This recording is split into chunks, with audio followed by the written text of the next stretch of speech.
안녕하세요, 빌딩 언니입니다. 고품격 빌딩 투자 강의 빌딩학개론, 올해 2025년이 되고 나서 굉장히 핫했던 키워드죠. 용도 변경에 대한 얘기들을 해보도록 하겠습니다. 왜 2025년에 용도 변경이 핫했냐라고 하면 2025년 양도세 시행령이 개정이 됐습니다. 자, 이 양도세 시행령 때문에 이 우리 빌딩 시장이 아주 들썩거렸습니다. 지금도 들썩거리고 있어요. 이 양도세 시행령 개정 때문에 2월 28일부터 이제 시행이 되는 건데, 주택을 양도할 때 용도 변경해서 근생으로 바꿔서 매각을 하면 이거를 뭐로 인정해 주겠다는 거냐? 매각을 용도 변경을 해도 이 주택으로 인정을 해줄게 라고 개정이 된 거예요. 그러면 이게 왜 좋냐? 궁금하시죠? 여러분, 우리나라에서 부동산 부양 정책 중에 가장 중요하고 확실한 혜택이 뭐라고 생각하냐면, 저 같은 경우에는 1세대 1주택, 이게 뭐가 있어요? 우리 양도세 혜택이, 비과세 혜택 있죠? 그리고 내가 주택을 오래 보유했어. 그러면 특별 공제 해줍니다. 그래서 장기 보유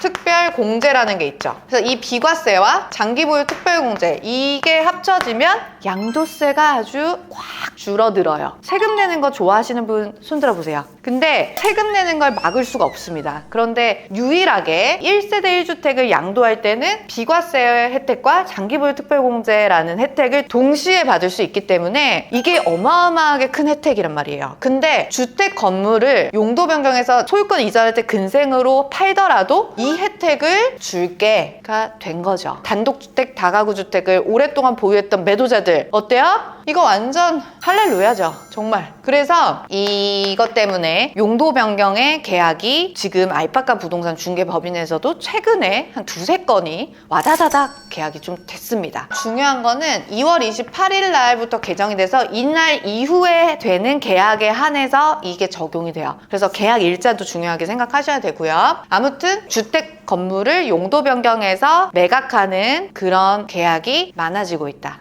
그럼 그냥 주택으로 팔아도 똑같이 비과세 받을 수 있는 거 아니에요? 왜 용도 변경 꼭 해야 되는 건가요? 중요한 포인트입니다. 제가 그걸 놓쳤네요. 아차차. 중요한 질문을 해줬어요. 그러면 왜 매수자는 왜 이걸 용도 변경을 굳이 왜 하냐? 우리 빌딩 투자할 때 많이들 말씀드렸죠. 빌딩 투자할 때 거의 90%가 매입의 주체가 뭐예요? 개인 아니면 법인?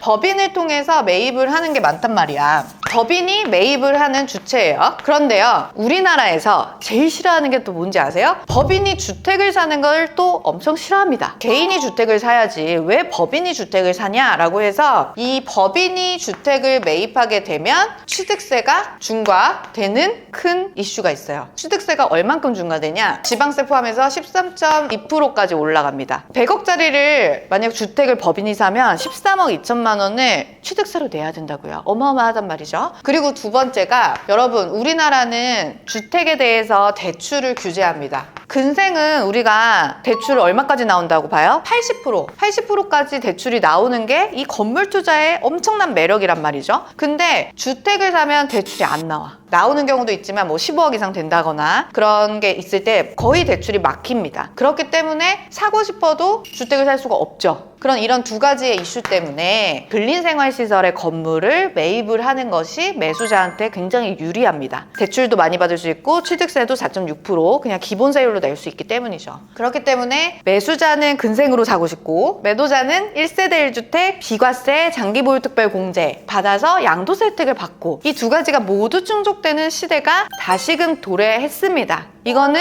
여러분 호재입니다. 호재. 팀장님, 저렇게 용도 변경이 가능한 건물들이 많이 나오면 시장에 물건들이 많아지는 거니까 부동산 가격은 떨어지겠네요? 오케이, 그렇게 생각할 수 있어요. 그게 기본적으로 수요와 공급의 어떤 기본적인 생각이에요. 근데 이렇게 생각하면 좋을 것 같아요. 뭐 예를 들어서 B급, C급 위치 매물들은 좋은 가격이 나오는지, 그러니까 잘 주목을 해봐야 돼요. 이게 어쨌든 매입할 때 좋은 가격으로 사는 게 가장 중요하니까 이 가격이 떨어지는 이 포인트를 중점적으로 좋은 가격 떨어지는 거 보내주세요 라고 중개인한테 말하는 건 중요해. 어쨌든 이 시장 전체적으로 주택 물건, 특히 양도세, 비과세 혜택이나 좋은 혜택을, 양도세 혜택을 받으시는 분들이 많으니까 가격이 떨어지는 물건이 나올 수 있기 때문에 이런 부분은 눈여겨보는 게 좋습니다. 그러면 A급 입지의 매물들을 생각을 해야 돼요. A급 입지의 물건들은 경쟁이 어떻게 돼요? 그럼 경쟁이 높아진다. 그러면 가격은 오른다라는 거지. 그래서 이 큰 틀에서 이거는 주목을 해야 된다. 그런데 여기서 중요한 거는 요 A급 입지 같은 경우에는 이렇게 될 수 있다는 거죠. 공급은 많아지는데 A급 입지는 경쟁이 심해져서 가격이 오를 수 있다. 이 가격이 올랐을 때도 잘 사야 돼요. 결국은 이 주택 건물은 뭘 해야 돼? 디벨롭 해야 되잖아요. 그래서 신축, 리모델링 등 이런 디벨롭을 해야 되는 물건들이기 때문에 자금 계획을 굉장히 타이트하게 하셔야 됩니다. 입지가 좋으면 당연히 내가 시세에 맞게 사는 게 중요하긴 하겠지만 지금도 신사동이라든지 이런 데 되게 좋은 입지였는데 용도 변경이 안 돼서 안 팔렸던 물건들이 있거든요. 지금 경쟁이 엄청 심해요. 그래서 매도자가 계속 가격을 올려. 그런 사례가 지금도 계속되고 있기 때문에 중요한 타이밍에 이거를 던져서 매입을 하시는 것도 필요하고, 전반적으로 최근에 알파카에서 거래된 거 보면 논현동이거든요. 논현동에는 평당 8천에 가격이 내려갔어요. 거의 10억이 떨어졌어요. 그런 물건들은 바로 팔립니다. 가격 내려가자마자 정말 바로 가계약금 들어가고 계약이 됐어요. 여러분, 가격 떨어지는 거 여러분 다 살 수 있어요? 아니라고. 가격이 떨어지면 또 못 사요. 더 떨어지겠지라고 생각해서. 근데 그 가격이 떨어졌을 때 적당하게 무릎에서 사느냐, 그게 중요한 거라고요. 그래서 뭐 이렇게 기준을 세울 수 있겠죠. 아, 강남권에 역세권 한 10분 내에 있는 입지에 평당가가 9천 언더로 떨어진다. 그러면 난 고려한다. 이런 기준들을 가지고 움직이시는 게 좋습니다. 팀장님, 그러면 금액이 떨어질 만큼 떨어졌다 이런 건 어떻게 느낄 수 있어요? 아니, 근데 이거예요. 여러분, 우리가 뭐 어떤 물건을 살 때 한없이 그거를 깎을 수는 없거든요. 그거를 레인지를 가지고 있어야 돼. 예를 들면 그 메인 기준이 되는 시세가 있잖아. 신사동에 디벨롭 필요한 땅 같은 메인 자리가 뭐 평당 1억 5천이에요. 그러면 평당 1억 5천이 기준점으로 잡고 거기서 뭐 한 20% 더 떨어졌어. 사도 되는 거죠. 아니면 탁상 감정가를 물어보세요. 탁상 감정가 기준으로 해서 얘가 어느 정도의 안전마진을 갖고 있는지를 판단하는 거죠. 그냥 그 타이밍을 놓치면 버스는 지나가는 거고, 그거를 잡을 수 있으면 내가 잡는 거지. 그 평당가 말씀해 주셨는데 그건 호가 기준이에요? 아니면 실거래 기준? 실거래 기준으로 보시고, 그리고 특히 이제 우리가 밸류맵이라든지 디스코 같은 거 보면은 20년부터 22년 한 6월까지 급등하는 구간이 나오거든요. 그리고 꼭지를 22년도 이제 상반기쯤으로 봐도 돼요. 그럼 그 꼭지 기준으로 얼마나 떨어졌느냐를 보는 것도 관건이죠. 그래서 그렇게도 해서 아, 얘가 상방이 이 정도가 있구나 라는 걸 우리가 판단을 할 수 있는 거죠. 그래서 그거보다 뭐 한 20-30% 떨어졌어. 그러면 사도 됩니다. 그리고 모르겠어요? 여러분, 저한테 물어보세요. 매입이나 매각이 궁금하신 분들은 저한테 문의를 주시면 제가 성실히 답변해 드리도록 하겠습니다. 팀장님, 그러면 용도 변경은 매도자가 해서 주는 건가요? 이거는 잘 아셔야 되는 게, 이 매수자한테 이득이 두 가지가 있죠. 그 취득세도 4.6% 낼 수 있고 대출도 잘 나오는 이런 거기 때문에 어떻게 보면 매수자의 어떤 니즈가 굉장히 강합니다. 용도 변경에 대한 니즈가. 그렇기 때문에 원칙은 아니지만 대부분 통상적으로 매수인이 선임한 건축사가 용도 변경을 진행을 합니다. 그래서 매수인 비용 부담 책임으로 용도 변경을 진행하는 경우가 많고, 이 용도 변경할 때 중요한 이슈 하나가 뭐냐면 위반 건축물이에요. 어쨌든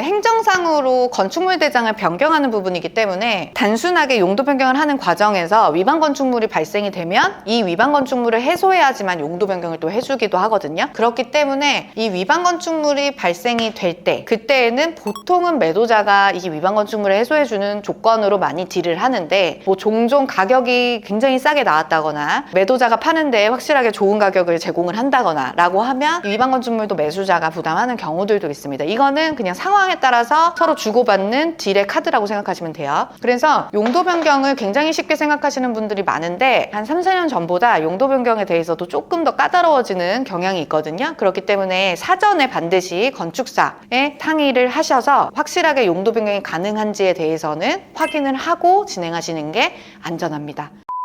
빌딩학개론 용도 변경 2025년 개정된 세법에 따라 용도 변경에 대한 내용을 담아봤고요. 이 영상이 유익하셨다면 좋아요와 댓글 부탁드릴게요. 구독은요? 구독은 당연히 하셨겠죠. 네, 믿습니다, 여러분. 당연히 하셨겠죠. 그러면 오늘 강의도 여기서 마치도록 할게요. 저는 이만 퇴근할게요. 11시입니다. 여러분, 굿나잇. 안녕. 안녕.